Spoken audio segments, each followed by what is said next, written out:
Halo semuanya, di video ini Kang Finansial mau jelasin sedikit tentang hal yang bisa bikin orang semakin sukses secara finansial, khususnya yang namanya saham.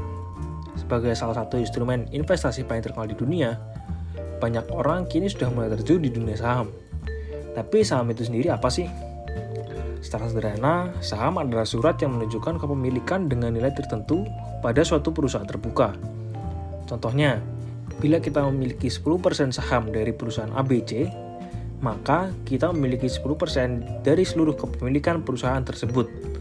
Dan perusahaan terbuka berarti perusahaan tersebut sudah melakukan penawaran saham perdana, dikenal juga sebagai Initial Public Offering atau IPO di Bursa Efek Indonesia.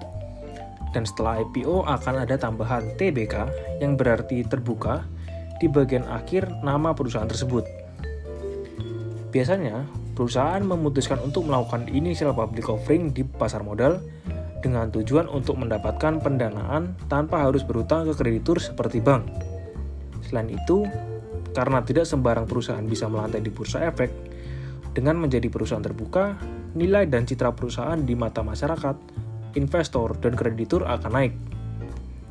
Pada kehidupan sehari-hari, konsep naik turun harga saham sebenarnya memiliki kesamaan dengan kenaikan harga masker yang signifikan di awal masa pandemi, di mana terjadi panic buying di masyarakat, sehingga jumlah orang yang ingin membeli masker atau permintaan jauh lebih besar dibandingkan jumlah masker yang tersedia di pasaran atau penawarannya.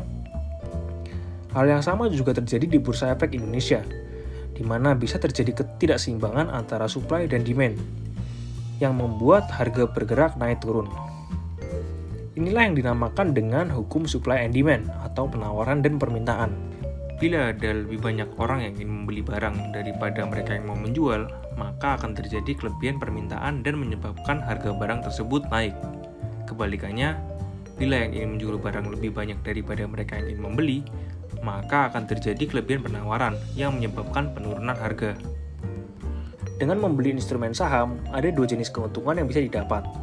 Yang pertama dinamakan capital gain, yang merupakan selisih harga beli dan harga jual suatu saham. Yang kedua, keuntungan sebagai pemilik perusahaan, yaitu dividen, di mana dividen merupakan bagi hasil dari keuntungan yang diterima oleh para pemegang saham.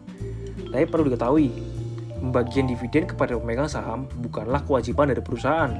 Jadi bisa saja nih, pemegang saham suatu perusahaan tidak mendapatkan dividen sama sekali. Dari kedua jenis keuntungan di saham, mereka yang membeli saham pun juga terbagi menjadi dua jenis. Yang pertama ialah para trader. Trader saham adalah seseorang yang memperoleh keuntungan melalui capital gain jangka pendek. Hal ini dilakukan dengan cara fokus pada analisa teknikal atau pola pergerakan naik turun harga saham dalam jangka waktu pendek.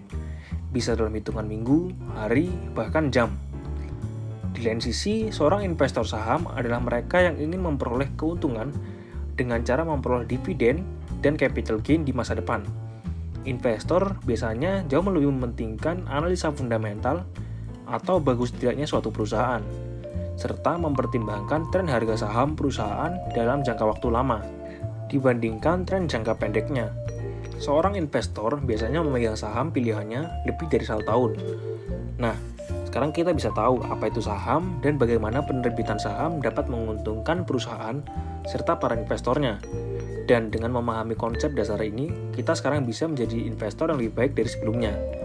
Bila kamu memiliki instrumen investasi lain yang ingin dibahas, tulis di kolom komentar ya. Dan kalau kamu merasa video ini berguna, jangan lupa like, subscribe, dan share. Sampai jumpa di video berikutnya.